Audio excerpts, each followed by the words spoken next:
दोस्तों, UPPSC health education officer examination की current affair की सीरीज में ये हमारा थर्ड लेक्चर है।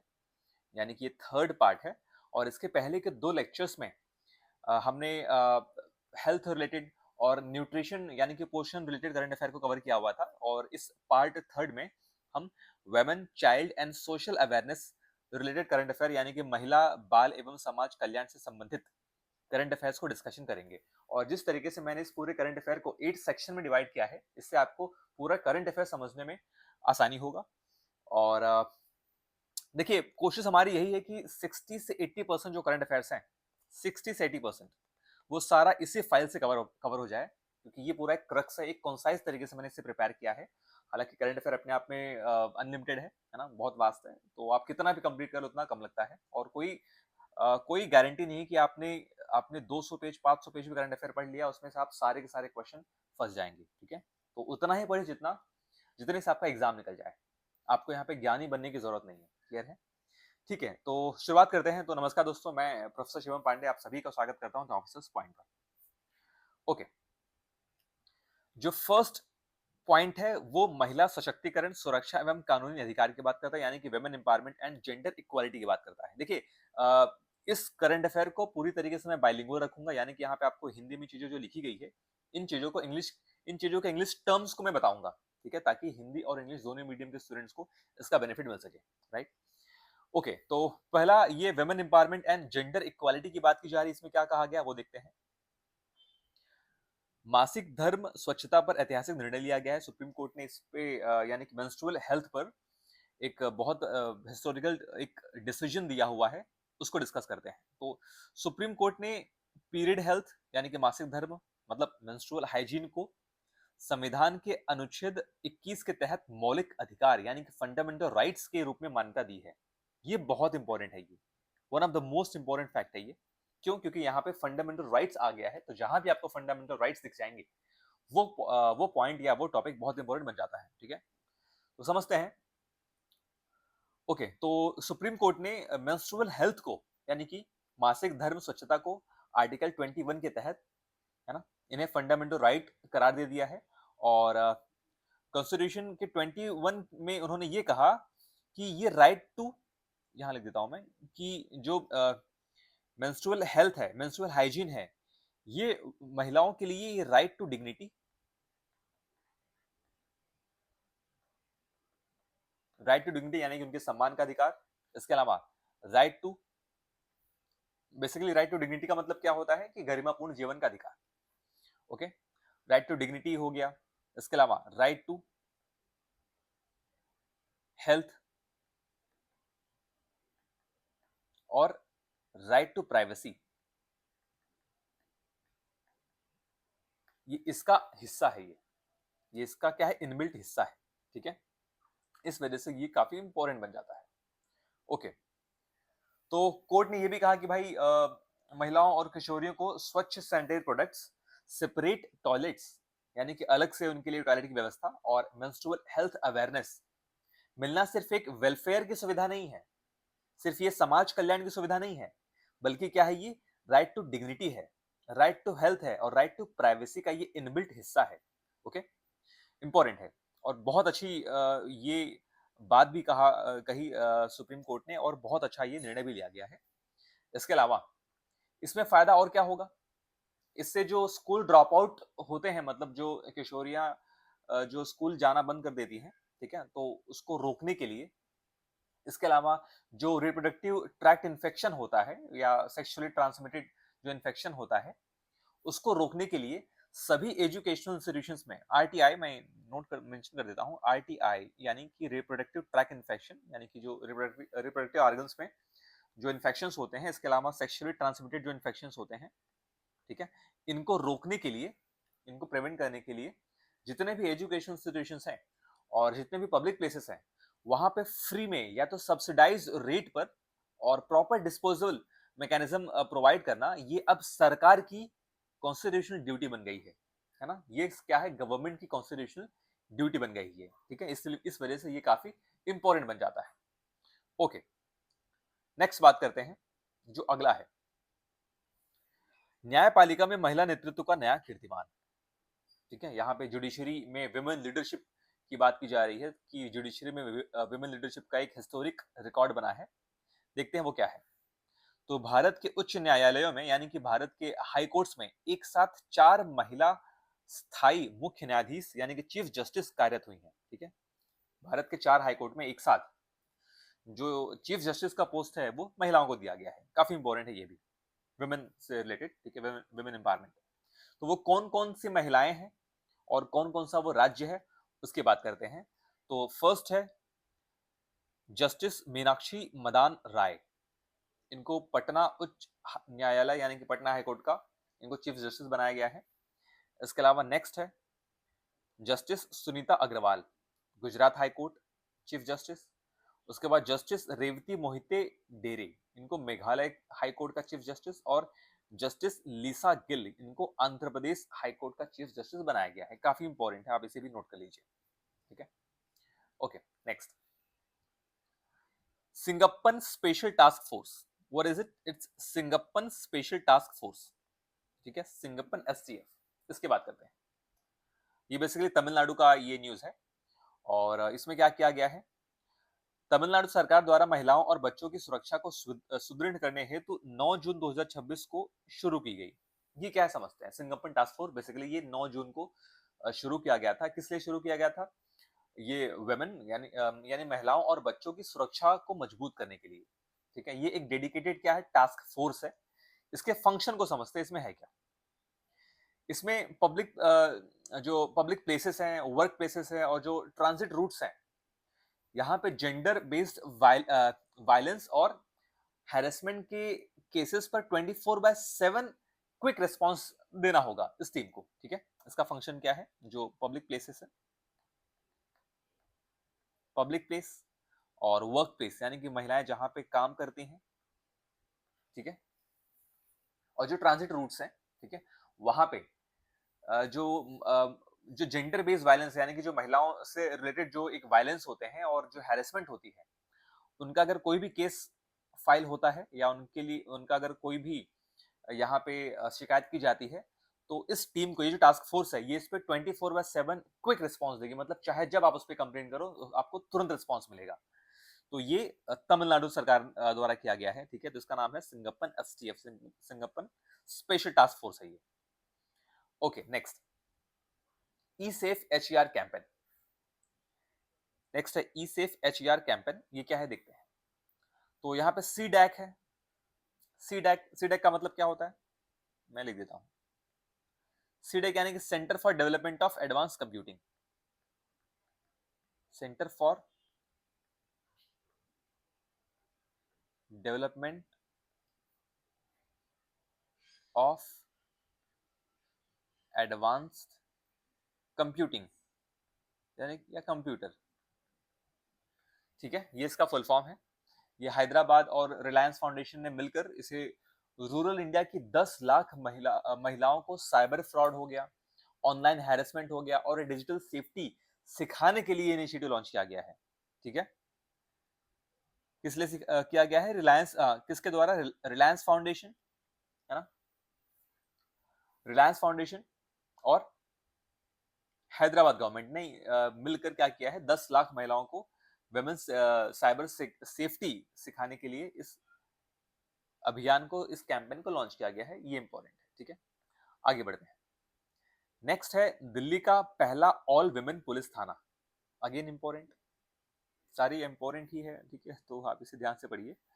तो आर के पुरम में ये थाना लॉन्च किया गया है, जो कि ऑल वुमेन पुलिस थाना यानी कि इसमें, इस पुलिस थाने में सारी महिलाएं ही हैं। ठीक है, तो आर के पुरम में इनॉग्रेट किया गया इसे, जहां पे सभी इन्वेस्टिगेशन ऑफिसर्स और स्टाफ ये वुमेन है, ताकि महिला विक्टिम्स बिना किसी हेजिटेशन के यानी कि बिना किसी झिझक के अपना कंप्लेंट दर्ज करा सके। ठीक है, तो कहाँ पे है ये? दिल्ली के आर के पुरम ये जो थाना है इसमें है ये। नेक्स्ट है रेलवे में शाइन ऐप। इंपॉर्टेंट है ये। ओके, ये इंपॉर्टेंट मार्क कर लीजिए। रेलवे में शाइन ऐप, ये क्या है बेसिकली? तो इंडियन रेलवेज ने जो इंडियन रेलवेज ने वुमेन एम्प्लॉइज के लिए ये शाइन ऐप लॉन्च किया है, जो वर्क प्लेस पर सेक्सुअल हैरेसमेंट, ठीक है, इसमें है। तो शाइन हेल्प इसलिए है वर्क प्लेस पर सेक्सुअल हैरेसमेंट कि इंस्टेंट और कॉन्फिडेंशियल रिपोर्टिंग ये सुनिश्चित करता है, ठीक है। जो रेलवेज में जो महिलाएं काम कर रही है, अगर उनके साथ अगर कोई सेक्सुअल हैरेसमेंट हो रहा है तो उस पे क्या करेंगे ये लोग, इंस्टेंटली इस पे एक्टिव होकर काम करेंगे और इसे कॉन्फिडेंशियल यानी कि इसे सीक्रेट भी रखेंगे ताकि नाम ना खुले उस महिला का, ठीक है। अच्छा, इससे ज्यादा इंपॉर्टेंट क्या है, ये इंपॉर्टेंट इसका फुल फॉर्म है, आप इसे याद कर लीजिए, ठीक है। Shine is basically sexual harassment incident notification for empowerment, this is the full form, ये इंपॉर्टेंट है, फुल फॉर्म इसका इंपॉर्टेंट है। नाउ नेक्स्ट, ओके, अगला है महिला एसएचजी हेतु यूपीआई ओवरड्राफ्ट, ठीक है। तो वेमेन एसएचजी यानी कि जो वेमेन सेल्फ हेल्प ग्रुप होती है, ठीक है, सेल्फ हेल्प ग्रुप। अच्छा, आप उसका हिंदी में क्या है उससे आप कमेंट करके मुझे बता सकते हैं, ठीक है। सेल्फ हेल्प ग्रुप जो होता है उसके लिए क्या किया गया है, यूपीआई ओवरड्राफ्ट की फैसिलिटी दी जा रही है और ये बैंक ऑफ बड़ौदा दे रहा है, ये क्या है समझते हैं, ठीक है। तो bank of Baroda women self help group के मेंबर्स के लिए UPI linked digital overdraft facility शुरू करने वाला ये देश का पहला बैंक बना है, ओके। इसमें क्या होता है, जो एसएचजी वेमेन होती है वो अपने लिंक्ड बैंक अकाउंट से इमरजेंसी फंड्स या वर्किंग कैपिटल को सीधे यूपीआई क्यूआर कोड स्कैन करके वो विदड्रॉ कर सकती है, ठीक है। अगर इनको पैसा निकालना रहा, जो सेल्फ हेल्प ग्रुप से के जो मेंबर्स महिलाएं हैं, उनको जब भी इमरजेंसी में पैसा निकालना है तो सिर्फ क्यूआर कोड का उपयोग करके ये पैसे निकाल सकते हैं यूपीआई के माध्यम से, right. Okay, now next, sustainability impact ranking 2026, this is important. ये क्या है, टीएचई यानी कि सस्टेनेबिलिटी इंपैक्ट रैंकिंग, और ये बेसिकली जेंडर इक्वालिटी से रिलेटेड ये रैंकिंग है। और Manipal academy of higher education MAHE लैंगिक समानता यानी कि जेंडर इक्वालिटी श्रेणी में भारत में प्रथम स्थान रहा है, ओके, ठीक है। तो जेंडर इक्वालिटी कैटेगरी में इंडिया में फर्स्ट रैंक पर रहा है, okay.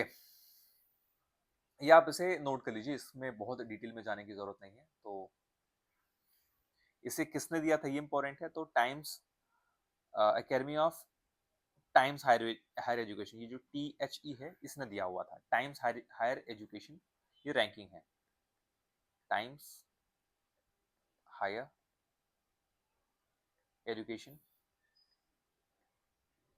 Ranking, okay. Now next, अब बात करते हैं women empowerment awards and sports achievement की, ठीक है, यानी कि महिला सशक्तिकरण सम्मान एवं खेल उपलब्धियां। तो ये जैसा कि मैंने आपको पहले बता दिया कि जो पार्ट 2 है ये विमेन और चाइल्ड रिलेटेड करंट अफेयर है, तो सब कुछ आपको इसमें विमेन और चाइल्ड से रिलेटेड ही मिलेगा, ओके। तो ब्रिक्स विमेन एम्पावरमेंट, ब्रिक्स महिला सशक्तिकरण ट्रेल ब्लेजर अवार्ड, ठीक है, BRICS women empowerment trail blazer award, इसको जीता किसने, कल्पना सोरेन को सम्मानित किया गया इस अवार्ड से। अगला है टाइम 100 मोस्ट इन्फ्लुएंशियल एथलीट्स 2026, या ठीक है, एथलीट्स का अवार्ड है यानी कि खिलाड़ियों से संबंधित अवार्ड है। तो मोस्ट इन्फ्लुएंशियल यानी कि जो सबसे ज्यादा इन्फ्लुएंशियल है, जो सबसे ज्यादा जिनका प्रभाव है, ठीक है। तो इंडियन क्रिकेटर यहाँ पे स्मृति मंधाना सूची में शामिल होने वाली एकमात्र भारतीय महिला एथलीट बनी है। तो ये टॉप 100 में, ग्लोबल टॉप 100 में शामिल है, कौन, Smriti Mandhana. Next, BBC Indian sports women of the year 2026, important है ये भी इंपॉर्टेंट है। तो अगेन ये इसमें भी स्मृति मंधाना को ही प्रदान किया गया था, BBC Indian sports women of the year, Smriti Mandhana, important. Now T20 record की बात करते हैं, तो T20 वर्ल्ड रिकॉर्ड में दीप्ति शर्मा महिला T20 में सर्वाधिक 166 विकेट और कुल 356 अंतरराष्ट्रीय विकेट लेकर शीर्ष पर रही हैं। इसके अलावा हरमनप्रीत कौर 200 महिला T20 खेलने वाली विश्व की पहली महिला क्रिकेटर बन गई है, ठीक है। अब याद रखिए खेल से संबंधित ये डेटा है, फैक्ट है। नेक्स्ट, विजन महिला क्रिकेटर ऑफ द ईयर जो कि दीप्ति शर्मा को ही दिया गया है, विजडन महिला cricket of the year. Now time women of the year important, तो बालिकाओं की शिक्षा है तो सफीना हुसैन एजुकेट गर्ल्स की संस्थापिका को शामिल किया गया है। ठीक है, एजुकेट गर्ल्स की ये जो कौन है फाउंडर हैं, इनको time women of the year award शामिल किया गया है। ओके, नेक्स्ट क्या है, एस्मोंड ब्रैडली मार्टिन कंजर्वेशन अवार्ड, देखते हैं। तो डॉक्टर कृति के कारंत यह पुरस्कार पाने वाली पहली भारतीय महिला बनी। ओके, ठीक है, तो ये क्या है, ये एक बेसिकली एक prestigious wild life conservation award है। ये क्या है, ये I will note it here, ये क्या है, एक वाइल्ड लाइफ कंजर्वेशन अवार्ड, यानी कि जंगली जानवरों की सुरक्षा के लिए, कंजर्वेशन के लिए, संरक्षण के लिए ये अवार्ड दिया जाता है। ओके, ये पहली इंडियन वुमेन बनी है। इनका नाम क्या है, डॉक्टर कृति कारंत। इंपॉर्टेंट। नेक्स्ट,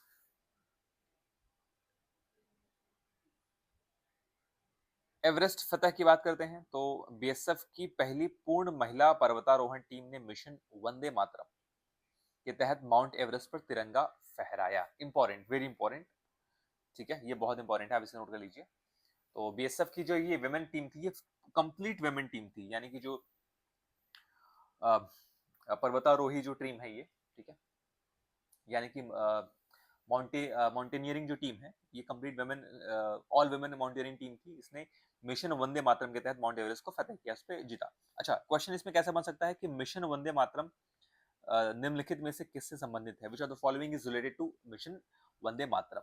तो मिशन वंदे मातरम से आपको याद रखना है कि ये महिला पर्वतारोहियों से संबंधित है, यानी कि वुमेन माउंटेनियरिंग से संबंधित है ये। ठीक है, ओके, नेक्स्ट। अब तक हमने इस पार्ट 3 का एक सेक्शन कवर किया है। इसमें ये सेकंड सेक्शन है, सेकंड के बाद थर्ड सेक्शन, फोर्थ और ये 5 6 6 सेक्शंस है। तो अब आगे भी बढ़ते हैं। ठीक है, सेकंड की बात करते हैं। सो सेकंड इज अबाउट बाल विकास, बाल सुरक्षा एवं शिक्षा, यानी कि child welfare, safety and education से रिलेटेड है। ठीक है, तो फास्ट ट्रैक स्पेशल कोर्ट की बात करते हैं। इस स्कीम को कंटिन्यू किया गया है, इसका कंटिन्यूएशन है ये। ये क्या है, यौन अपराधों और पॉक्सो, ये पॉक्सो, ओके गुड। पॉक्सो का मुझे आप फुल फॉर्म बताइए कमेंट में, full form for POCSO, important है। तो पॉक्सो एक्ट के तहत ये पेंडिंग केसेस की स्पीडी ट्रायल के लिए इस एफटीएससी स्कीम को जारी रखा गया है। ठीक है, पॉक्सो से संबंधित, यानी कि जो बच्चों से संबंधित जो सेक्सुअल हैरेसमेंट के केसेस हैं, उन केसेस उनके जो पेंडिंग केसेस है, इसको बहुत फास्ट तरीके से यानी खत्म करने के लिए, निपटारा करने के लिए इस स्पेशल कोड को बनाया गया है। ठीक है, आप इसे नोट कर लीजिए। नाउ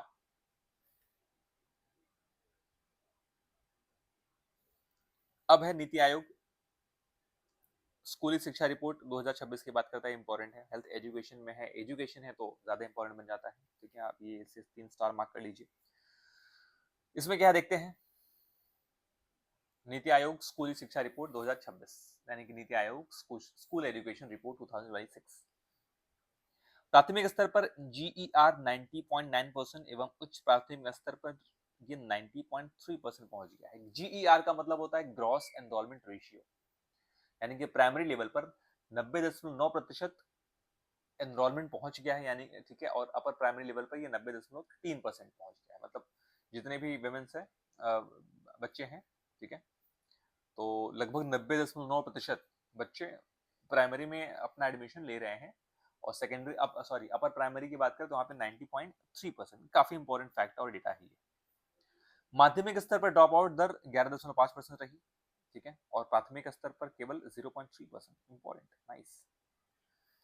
ठीक है, ड्रॉप आउट रेट मतलब जो बच्चों ने अपना स्कूल छोड़ दिया, स्कूल जाना बंद कर दिया, उसे हम कहते हैं ड्रॉप आउट रेट। तो सेकेंडरी लेवल पर बच्चे स्कूल जाना लगभग 11.5% छोड़ दिए हैं। ठीक है, लेकिन प्राइमरी लेवल की अगर बात करें तो प्राइमरी लेवल में बच्चों का स्कूल ड्रॉप आउट बहुत कम है, तो अच्छी बात है ये। ठीक है, तो बच्चे मतलब कंटिन्यू कर रहे हैं, एटलीस्ट प्राइमरी एजुकेशन अपनी कंप्लीट कर रहे हैं, लेकिन उनको क्या दिक्कत है कि सेकेंडरी नहीं कंप्लीट कर पा रहे, इस पे ध्यान देने की जरूरत है। और इसके लिए भी एक सबसे जो फर्स्ट हमारा करंट अफेयर था मेंस्ट्रुअल हेल्थ से रिलेटेड, यानी कि मासिक धर्म से रिलेटेड, तो ये इम्प्लीमेंट किया गया ताकि हम इस रेट को भी कम कर सकें। ये जो ड्रॉप आउट रेट है इसको भी हम कम कर सकें। ठीक है, नेक्स्ट इंफ्रास्ट्रक्चर कवरेज की बात करते हैं तो बिजली युक्त स्कूल 91.9% बन गए हैं और इंटरनेट युक्त स्कूल 63.5% पर पहुंच चुके हैं भारत में। ठीक है, अगला है गुणवत्ता सुधार हेतु कंपोजिट स्कूलों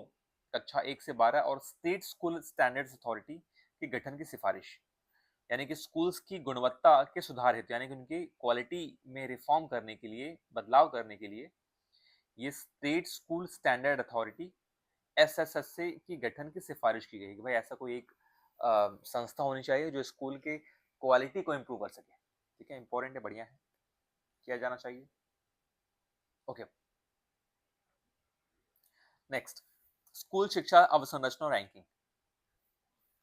ठीक है, स्कूल शिक्षा अवसंरचना रैंकिंग, इसके बात करते हैं।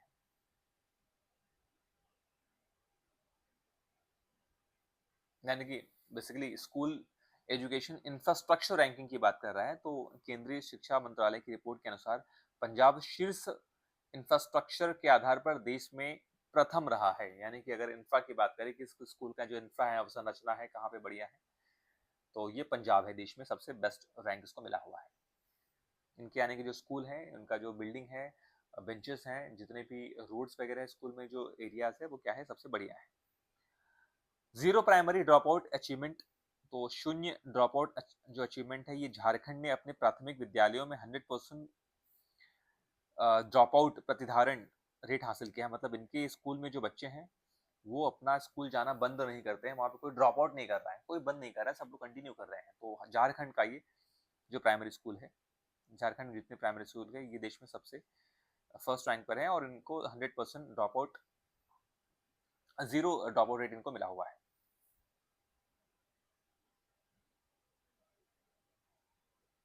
नेक्स्ट अपार ID, one nation one student ID, important again, ये बहुत इंपॉर्टेंट है। ठीक है, अपार आईडी, तो अपार आईडी बेसिकली मतलब ये one nation one student ID के तहत इसको लॉन्च किया गया है।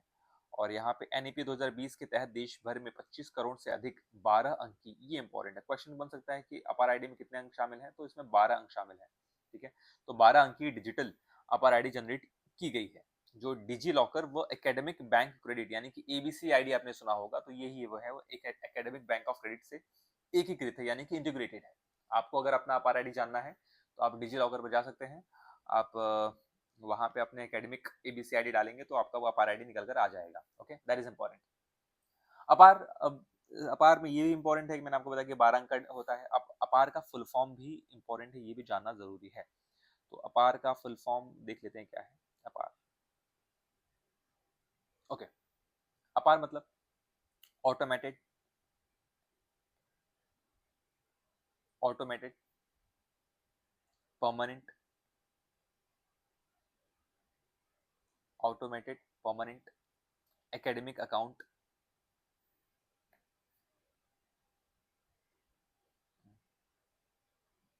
एकेडमिक अकाउंट रजिस्ट्री, ये इसका फुल फॉर्म इंपॉर्टेंट है। ठीक है, और मैंने आपको एबीसी आईडी का तो बताया है, क्या लिखा हुआ है, एकेडमिक बैंक ऑफ क्रेडिट्स। ठीक है, नेक्स्ट है बच्चों हेतु तो सोशल मीडिया प्रतिबंध, very good, important. Now global step है, ये एक ग्लोबल लेवल की बात करते हैं तो यूएई यानी कि यूनाइटेड अरब एमिरेट ने 15 वर्ष से कम आयु के बच्चों हेतु सोशल मीडिया उपयोग प्रतिबंधित कर दिया है, बैन कर दिया है। 15 साल से कम के बच्चे सोशल मीडिया का इस्तेमाल नहीं करेंगे। इंडोनेशिया 16 वर्ष से कम आयु के बच्चों हेतु प्रमुख सोशल मीडिया प्लेटफॉर्म प्रतिबंधित है। इसमें जो प्रमुख है, जो इंपॉर्टेंट सोशल मीडिया अकाउंट है, प्लेटफॉर्म से उसको बैन कर दिया गया है 16 वर्ष से कम। ये इंडोनेशिया में, सोचो इंडोनेशिया में जैसे देश में हो रहा है, राइट, और भारत कहाँ है। नेक्स्ट है वैश्विक बाल फिल्म पुरस्कार, बाफ्टा कहते हैं, बाफ्टा 2026। ये बाफ्टा ये क्या है, बेस्ट चिल्ड्रन फिल्म अवार्ड से रिलेटेड है। तो मणिपुर बेस्ड की बूंग फिल्म है ये, सर्वश्रेष्ठ बाल एवं परिवार फिल्म का पुरस्कार इसे मिला है।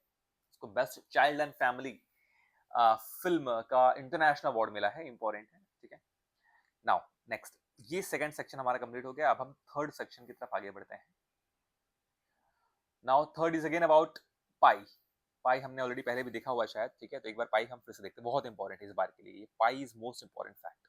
पाई यह है पंचायत उन्नति सूचकांक, ठीक है, यानी कि पंचायत एडवांसमेंट इंडेक्स है ये पाई, इसे 2.0 कहा गया है, पाई 2.0। इसका एक ओवरव्यू देखते हैं। ओके, तो ये पंचायती राज मंत्रालय द्वारा 24 अप्रैल 2016 को जारी किया गया, जिसमें 150 इंडेक्स इंडिकेटर्स है, 150 संकेतक है एवं 230 डेटा बिंदु और 0 से 100 के स्कोरिंग स्केल है। ये इंपॉर्टेंट चीजें हैं, ये फैक्ट्स इंपॉर्टेंट है, ठीक है। ये हो सकता है कि आपकी स्टेटमेंट में पूछ ले कि इसके क्या क्या पैरामीटर्स है, ठीक है। इसमें 0 से 100 की स्कोरिंग है और इसमें 150 इंडिकेटर्स है और इसमें 230 क्या है, डेटा बिंदु है, डेटा पॉइंट्स है। ओके, क्या है समझते हैं। अच्छा, ये डेट भी इंपॉर्टेंट है, ये डेट को आप बता सकते हैं कि क्या है। तो 24 अप्रैल 2026 को क्या मनाया जाता है, मैं लिख देता हूँ, राष्ट्रीय पंचायती राज दिवस भी है ये, नेशनल पंचायती राज डे सेलिब्रेट किया जाता है, इंपॉर्टेंट, ठीक है।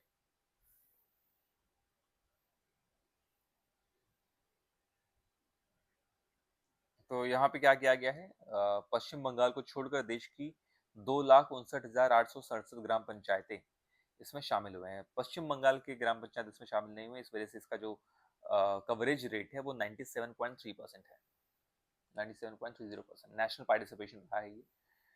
ओके, इसमें 9 स्थानीकृत यानी कि 9 लोकलाइज्ड एसडीजी थीम्स है। एसडीजी मतलब क्या, सस्टेनेबल डेवलपमेंट गोल्स, इसके बारे में आपको ऑलरेडी क्लास वाले लेक्चर में कवर कराया हुआ है, ठीक है। और दोस्तों इसके साथ ही मैंने यूट्यूब पर, शायद ये पहला यूट्यूब चैनल है जिसपे एचईओ का जो कोर टॉपिक्स है, एचईओ का जो आपके कोर और इम्पोर्टेंट सब्जेक्ट्स है, जैसे कि सोशियोलॉजी, साइकोलॉजी, सोशल साइकोलॉजी और क्या बच गया है, एंथ्रोपोलॉजी, यानी कि मानव विज्ञान। इन चार जो आपके सबसे इंपॉर्टेंट और मोस्ट डिफिकल्ट टॉपिक्स, इन इस टॉपिक का complete video complete video lecture, हर एक टॉपिक का लेक्चर मैंने पूरी तरीके से यूट्यूब पर फ्री में अवेल कराया है। आप चाहे तो इसे एक्सप्लोर करके देख सकते हैं। इसके साथ ही करंट अफेयर तो मैं कवर करा ही रहा हूँ, जो हेल्थ रिलेटेड है, ठीक है, इंपॉर्टेंट है ये, हेल्थ रिलेटेड है ये करंट अफेयर, ठीक है। तो आप इसे जाकर देख सकते हैं। इसमें ही मैंने इन्हीं लेक्चर्स में मैंने एसडीजी वगैरह के बारे में बताया हुआ है, ठीक है। आगे बढ़ते हैं। तो वो क्या क्या 9 थीम्स शामिल है। पहला है गरीबी मुक्त एवं उन्नत आजीविका पंचायत, स्वस्थ पंचायत, बाल अनुकूल पंचायत, जल पर्याप्त पंचायत, स्वच्छ एवं हरित पंचायत, आत्मनिर्भर बुनियादी ढांचा युक्त पंचायत, सामाजिक रूप से सुरक्षित पंचायत, सुशासन युक्त पंचायत और महिला अनुकूल पंचायत। बेसिकली मतलब हेल्थ पंचायत हो गया, child friendly panchayat, water sufficient panchayat, clean and green panchayat, self sufficient infrastructure, socially secured panchayat, panchayat with good governance and women friendly panchayat. ये 9 लोकलाइज्ड एसडीजी, यानी कि ये जो एसडीजी थीम्स हालांकि इंटरनेशनल लेवल पे डिसाइड होता है, अंतरराष्ट्रीय स्तर पर, लेकिन ये 9 जो थीम है ये हमने विकसित किया है पंचायत से संबंधित। तो इंपॉर्टेंट है ये, क्वेश्चन आ सकता है कि इनमें से कौन सा 9 लोकलाइज्ड एसडीजी में शामिल नहीं है, ठीक है। ओके, अगला क्या है, परफॉर्मेंस टीयर्स की बात करते हैं। प्रदर्शन श्रेणियां क्या क्या है इसमें, ये प्रदर्शन श्रेणियां है। पहला है अचीवर, ओके, मतलब जो जिनका मार्क्स 90 से 100 के बीच में आएगा उनको हम अचीवर्स बोलेंगे, ठीक है, जिसमें से एक भी पंचायतें शामिल नहीं हुआ।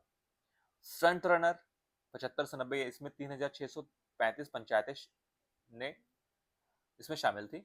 और परफॉर्मर है 60 से 75 अंक वाले, इसमें 1,18,000 पंचायतें, और एस्पिरेंट इस 1,30,719 पंचायतें इसमें शामिल है।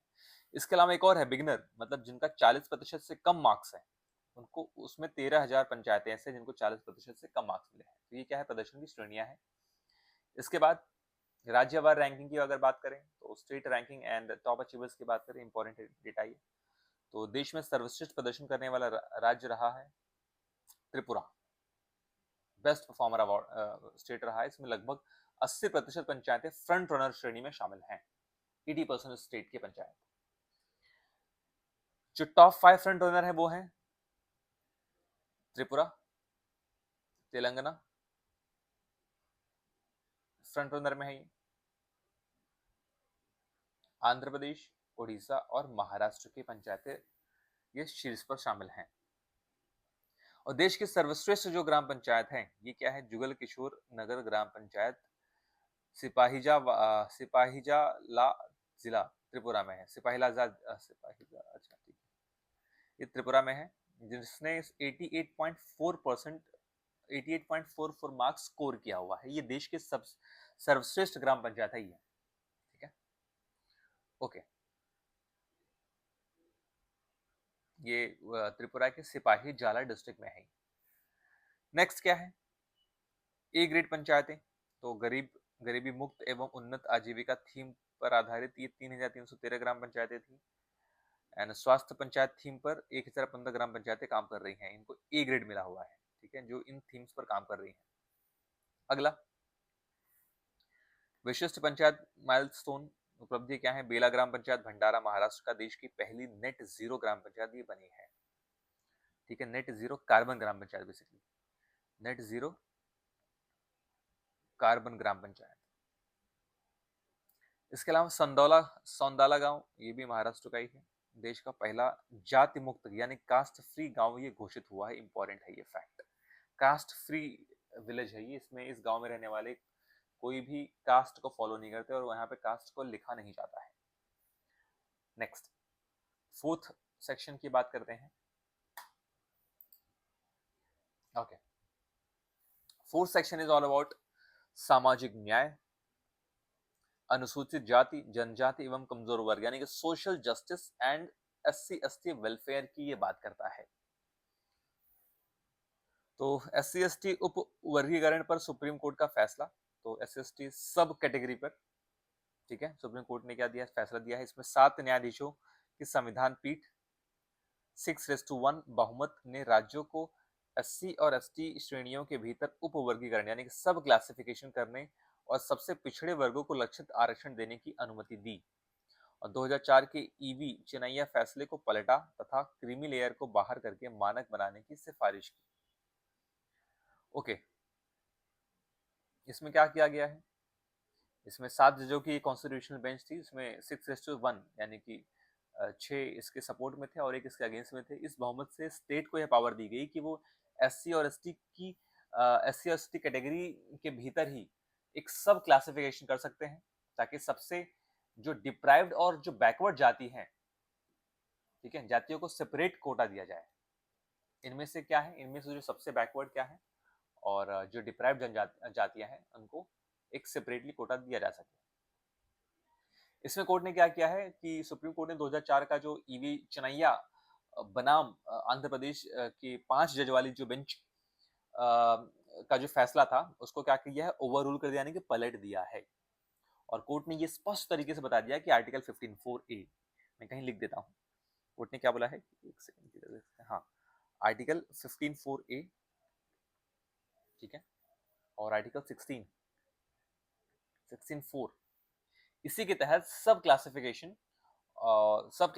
कॉन्स्टिट्यूशनल वैलिडिटी है और स्टेट्स को एससी एसटी में भी क्रीमी लेयर को बाहर करने के पैरामीटर्स डेवलप करने चाहिए, ऐसा कोर्ट ने बोला हुआ है। तो अब यहाँ पे आपका एग्जाम से रिलेटेड, पॉलिटी से रिलेटेड क्या क्वेश्चन बनने की संभावना है, आर्टिकल 15 और आर्टिकल 16 पर आप पॉलिटी में क्वेश्चन बन सकते हैं आपके एग्जामिनेशन में, ठीक है। तो आप इसे स्टार मार्क कर लीजिए इस आर्टिकल को, 15, 16 और हमने सबसे पहले 21 पढ़ा था, तो ये 3 आर्टिकल से क्वेश्चन बन सकते हैं, ठीक है। ओके, नेक्स्ट, पीएम अजय निगरानी पोर्टल। ओके, ये क्या है, सामाजिक न्याय एवं अधिकारिता मंत्रालय द्वारा प्रधानमंत्री अनुसूचित जाति अभ्युदय योजना की रियल टाइम निगरानी हेतु पोर्टल व मोबाइल ऐप लॉन्च किया गया है। यानी कि ministry of social justice and empowerment ने प्रधानमंत्री अनुसूचित जाति अभ्युदय योजना, ये इसका फुल फॉर्म है। प्रधानमंत्री पीएम अजय यानी कि जाति अभ्युदय जाति अनुसूचित जाति अभ्युदय योजना के रियल टाइम प्रोजेक्ट्स रैंकिंग के लिए ये पोर्टल और मोबाइल ऐप लॉन्च किया गया है बेसिकली। ठीक है, okay. Next, Risa timeless tribes timeless tribal Risa timeless tribal जनजातीय कार्य मंत्रालय द्वारा 18 मार्च 2026 को जनजातीय शिल्पों को वैश्विक बाजार तक पहुंचाने हेतु तो ब्रांड लॉन्च किया गया है। समझते क्या है ये?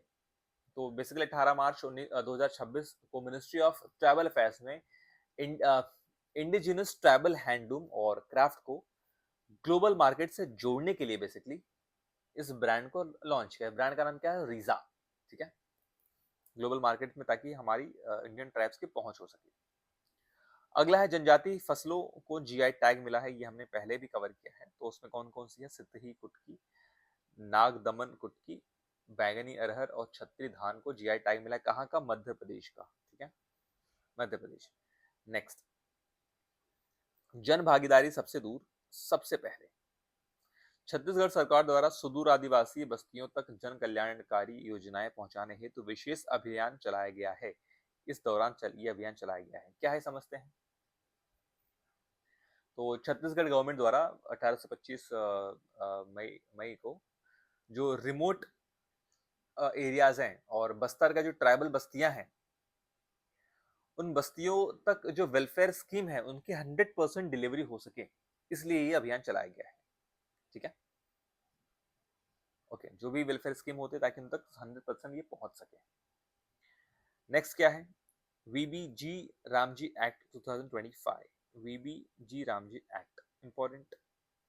1 जुलाई 2026 से देश भर में प्रभावी होगा। ये ग्रामीण रोजगार एवं आजीविका ये ढांचा है। वीबी रामजी, तो ये है क्या बेसिकली? रामजी मतलब इट्स रूरल एम्प्लॉयज है। इसका फुल फॉर्म भी पूछा जा सकता है, तो आप नोट कर सकते हैं इसको। इसका फुल फॉर्म इधर लिख देते हैं, रामजी। ये क्या है? Rural employment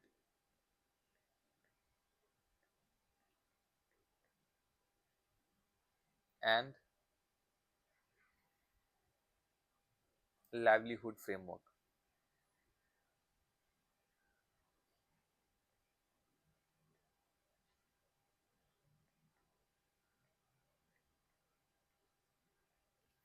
basically full form नहीं, मतलब इसका अर्थ ही मैं आपको बता रहा हूँ।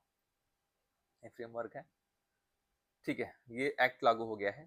और अगला देखते हैं, मशरूम मिशन। ये क्या है? आंध्र प्रदेश सरकार द्वारा ग्रामीण आजीविका संवर्धन हेतु ये शुरू किया गया। यानी कि आंध्र प्रदेश गवर्नमेंट द्वारा ये रूरल ट्राइबल वुमेन की लिवलीहुड और न्यूट्रिशन ऑगमेंटेशन के लिए इस स्कीम को लॉन्च किया गया है। ठीक है, मशरूम मिशन कहाँ से संबंधित है? तो ये आंध्र प्रदेश से संबंधित है, उत्तर प्रदेश संबंधित नहीं है। आप इसे नोट कर लीजिए। ओके, अगला है साक्षरता, कौशल विकास एवं उच्च शिक्षा, यानी कि लिटरेसी एंड एम्प्लॉयबिलिटी। इंपॉर्टेंट है ये। ठीक है, उल्लास, साक्षर राज्य, उल्लास। उल्लास मतलब ये क्या है? ये फुल्ली लिटरेट स्टेट की बात कर रहा है, यानी कि पूर्ण रूप से साक्षर राज्य। तो 5वां पूर्ण साक्षर राज्य कौन सा है? सिक्किम, जो मई 2026 में इसको मिला। और छठा जो पूर्ण साक्षर राज्य है वो है उत्तराखंड। ये सब ये क्या है? पूर्ण साक्षर राज्य है। ये पूरी तरीके से साक्षर है। साक्षर है।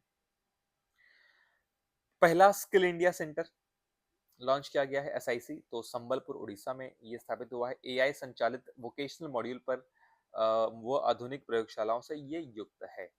तो ठीक है, संबलपुर उड़ीसा में।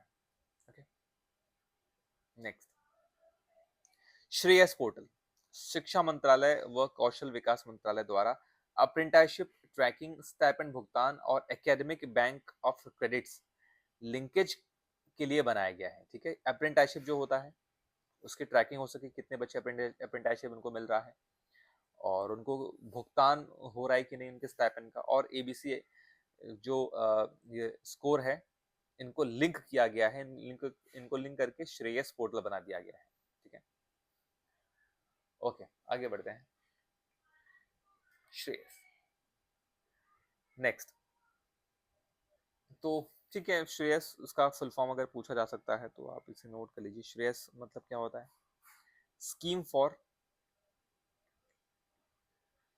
For higher education,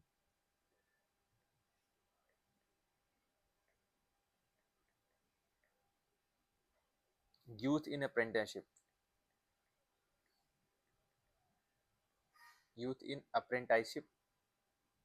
and skill,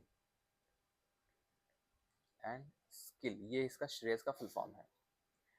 ठीक है, तो अगर इसके बारे में आपको बताऊं तो क्या है बेसिकली, ये जो नॉन टेक्निकल जो जनरल ग्रेजुएट स्टूडेंट है, जैसे कि बीए बीएससी बीकॉम हो गए, इनको on the job apprenticeship, direct benefit transfer और स्टाइपेंड और उनके जो एकेडमिक बैंक रिकॉर्ड्स हैं यानी कि एबीसी क्रेडिट्स हैं, इन सभी को क्लब करके एक पोर्टल बना दिया गया है। नाउ नेक्स्ट है global teacher prize 2026, important global teacher prize, तो इसमें $1 मिलियन का प्राइज दिया गया है।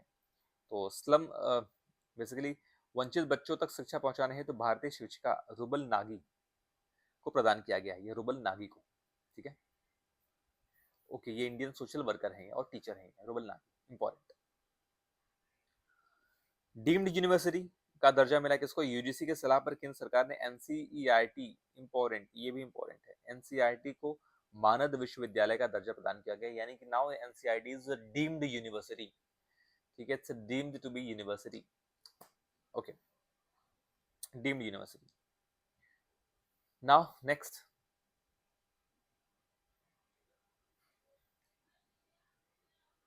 ओके, इसके अलावा विदेशी विश्वविद्यालय परिसर यानी कि फॉरेन यूनिवर्सिटी कैंपस, तो लिवरपूल यूनिवर्सिटी को बेंगलुरु में शाखा परिसर स्थापित करने की स्वीकृति मिल गई, यानी कि जो लिवरपूल यूनिवर्सिटी है यूके में, यूनाइटेड किंगडम इंग्लैंड में, तो उनको उस यूनिवर्सिटी बेंगलोर में अपना कैंपस ओपन कर रही है, ताकि बच्चों को, इंडियन स्टूडेंट्स को यूके जाने की जरूरत नहीं पड़ेगी, वो यही बेंगलोर से ही, यूके की यूनिवर्सिटी से ये डिग्री ले सकते हैं। ठीक है, अब हम लास्ट सेक्शन की बात करते हैं, विच इज वरिष्ठ नागरिक कल्याण, मानसिक स्वास्थ्य एवं सामाजिक अपराध प्रवृत्तियों से रिलेटेड है, यानी कि ये senior citizen welfare, mental health and social crime से रिलेटेड है ये। ओके, तो वरिष्ठ नागरिक कल्याण, केरल की पहल, तो क्या है ये देखते हैं। वरिष्ठ नागरिकों के लिए पृथक विभाग स्थापित करने वाला देश का पहला राज्य ये बना है, एक सेपरेट डिपार्टमेंट होगा सीनियर सिटीजन के लिए, ऐसा केरल स्टेट ने बोला है। देश में पहली बार वरिष्ठ नागरिकों हेतु तो एक एल्डरली बजट भी पेश किया जाएगा, इंपॉर्टेंट, नाइस। ठीक है, वरिष्ठ नागरिकों के लिए अलग से बजट भी पेश किया जाएगा इस राज्य में। अगला है जीवन ऐप, जीवन, ओके। अच्छा, अगर आप इसे एचईओ से कनेक्ट करो, एचईओ के सब्जेक्ट से, तो उसमें एक आपने जेरियाट्रिक केयर टर्म पढ़ा रहेगा, जेरियाट्रिक केयर। जेरियाट्रिक केयर मतलब कि वरिष्ठ जो नागरिक हैं उनसे संबंधित देखभाल, और उसमें ये क्वेश्चन पूछा जा सकता है। ठीक है, नाउ काम ब्रेन। अच्छा, जीवन की बात करते हैं, जीवन क्या है? यूनियन मिनिस्टर जो वीरेंद्र कुमार हैं, वीरेंद्र कुमार ने केंद्रीय मंत्री, ये भाई वीरेंद्र तो नहीं है अपने? मैंने तो इंस्टाग्राम पे देखा हुआ है भाई वीरेंद्र, शायद नहीं है वो ये। ठीक है, तो केंद्रीय मंत्री हैं ये, केंद्रीय मंत्री वीरेंद्र कुमार द्वारा नई दिल्ली में बुजुर्गों की सहायता हेतु मोबाइल ऐप लॉन्च किया गया है। ठीक है, अच्छा, ये भाई वीरेंद्र वाला तो काफी पॉपुलर है इंस्टाग्राम पे, आई गेस वो नहीं है।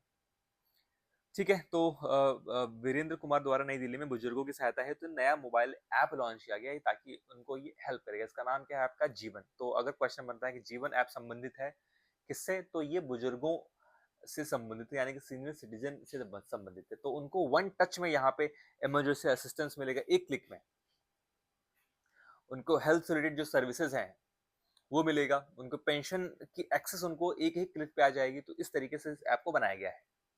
अगला है काम ब्रेन डेटाबेस, ये मेंटल हेल्थ डिसऑर्डर्स और साइकेट्रिक जो पेशेंट्स हैं उनके क्लिनिकल रिकॉर्ड्स और रिसर्च के लिए ये भारत का पहला डेटाबेस है ये, ठीक है। साइकोलॉजिकल जो पेशेंट्स हैं उनके लिए ये बनाया गया है, बेंगलुरु में ये शुरू हुआ है। नेक्स्ट बात करते हैं अभी अपराध एवं सामाजिक स्वास्थ्य सांख्यिकी यानी कि social crime and health statistics की बात करते हैं, जिसमें एनसीआरबी 2024 का रिपोर्ट हम देखेंगे, यानी कि क्राइम इन इंडिया। इसका नाम क्या है? Crime in India report.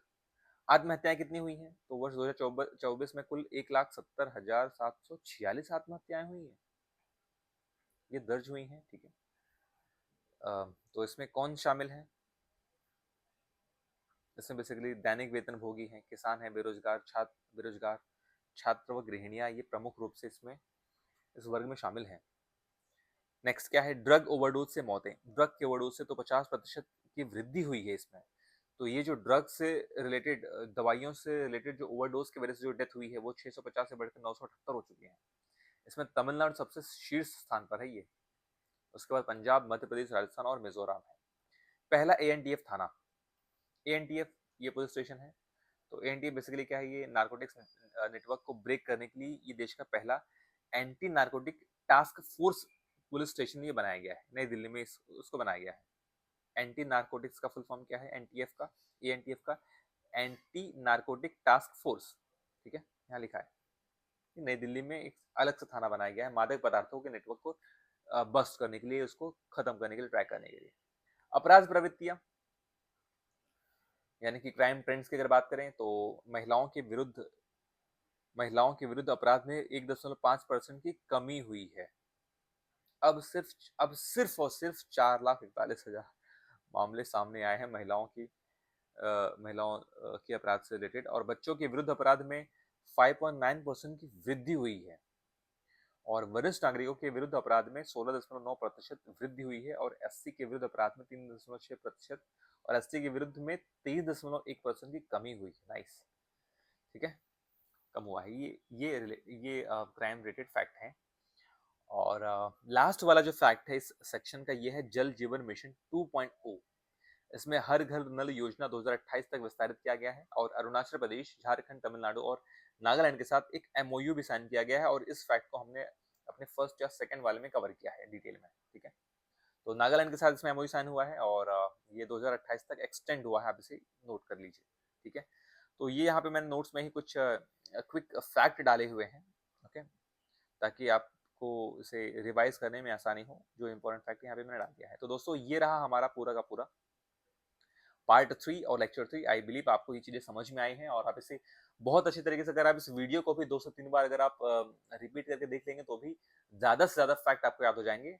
और अगर आपको नोट्स चाहिए सारे सब्जेक्ट का अलॉन्ग विद करंट अफेयर्स और टेस्ट सीरीज, आप मुझे व्हाट्सएप पर आप मुझसे कॉन्टैक्ट कर सकते हैं। WhatsApp number is 8851427835। आप इस व्हाट्सएप नंबर पर आप मुझे कॉल कर सकते हैं, या तो आप मुझे मैसेज भी कर सकते हैं for notes related and current affair, also test series related information के लिए। ठीक है दोस्तों, मिलते हैं अपने अगले वीडियो में, तब तक के लिए जय हिंद, पढ़ते रहिए।